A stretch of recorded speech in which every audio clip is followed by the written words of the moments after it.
중국의 합작법이 설립한 거. 그로 인해서 좀 많은 사람들이 아두카누밥의 안 좋았던 실패가. 안녕하세요, 월리버입니다. 여러분, 오늘 제약바이오뿐만 아니라 국내 증시가 진짜 어질어질했습니다. 금투세 관련된 얘기가 나온 것도 한몫했겠고, 거기에 더불어서 지금 10년물 금리가 계속 오르고 있는데요. 그런 상황에 바이오에 안 좋은 영향을 줄 수밖에 없겠죠. 그런데 단기적으로는 지금 이 금리가 영향을 줄 수는 있겠지만 연말까지를 생각했을 때는 10월이 정말 마지막 기회일 수도 있겠다라고 저는 말씀을 드리고 싶습니다. 기존 영상에서도 되게 제가 통계적인 부분에 대해서도 많이 말씀을 드렸었잖아요. 물론 통계가 무조건적인 것도 아니고 강의에서도 말씀을 드렸지만 이게 사조와 비슷하다. 통계적이고 학문적인 부분은 있을 수 있겠지만 무조건적으로 맹신하지는 말아라 라고 말씀을 드렸었어요.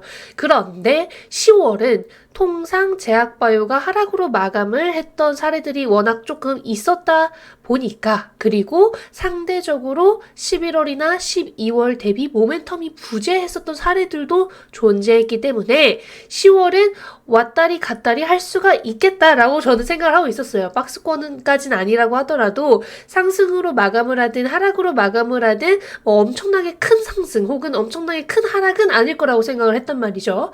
그런데 지금 금투세 폐지 관련된 얘기가 또 나와주면서, 보도 자료가 또 나와주면서 좀 반등을 하고 있는 모습을 보여줬고, 바이오의 경우에도 플랫폼 기업이나 혹은 지금 학회 모멘텀 있는 기업들 위주로 조금 반등폭이 컸었다라고 보시면 될 것 같습니다.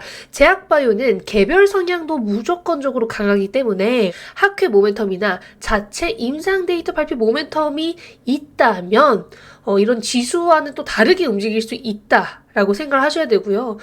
특히나 지금 AACR 트리플 미팅 2024에 참여를 하는 리아켄바이오랑 보로노의 경우에는 하락폭이 다른 기업들 대비 훨씬 적거나 상승으로 마감을 했을 정도로 이런 개별 이슈, 개별 모멘텀이 오히려 더 중요하다는 것을 한 번 더 알 수 있었습니다.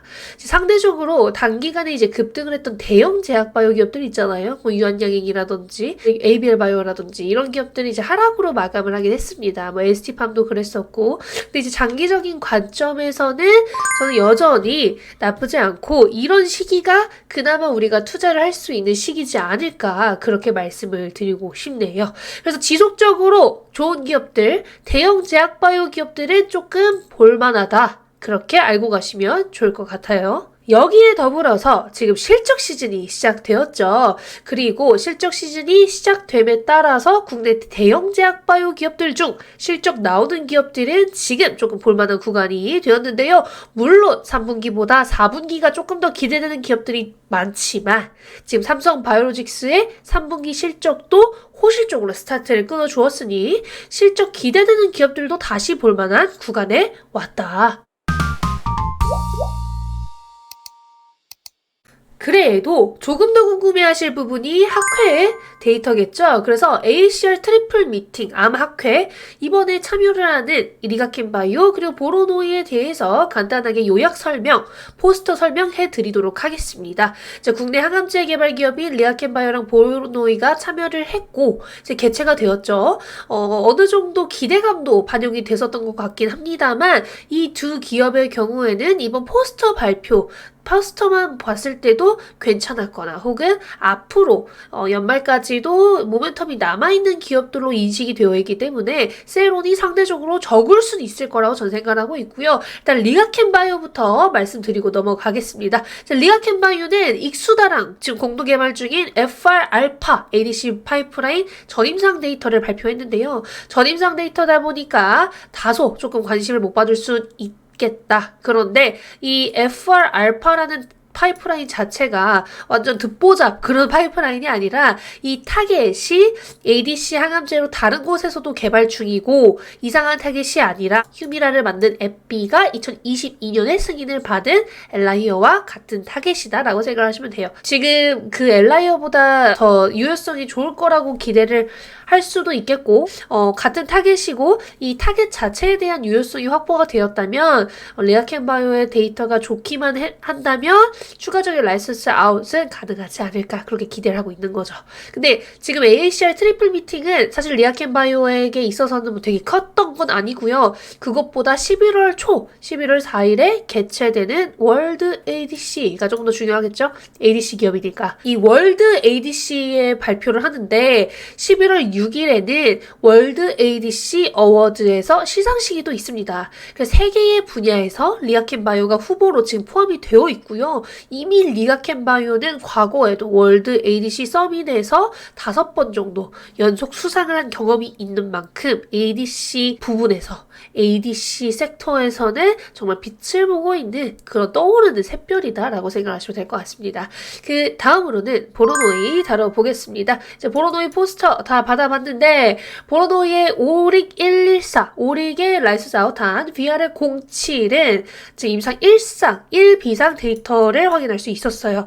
물론 전임상 데이터도 포함이 되어 있긴 했습니다만 임상 1상 데이터가 조금 더 중요하겠죠. 근데 임상 1상 데이터를 봤을 때 키포인트가 무엇이었냐? 이 임상 1비상 데이터를 봤을 때 EGFR 변이 유전자를 측정하는 데이터를 봤는데요. 이 데이터를 보니까 27명의 환자에서 이제 10명은 완전 관해 수준의 EGFR 변이 자체가 사라지는 그런 데이터를 확보했고 8명은 99%에서 80%의 유전자가 사라지는 그러니까 EGFR 변이 유전자를 타겟하는 게 이 VRN07의 역할이잖아요. 뭐 표적 항암제니까.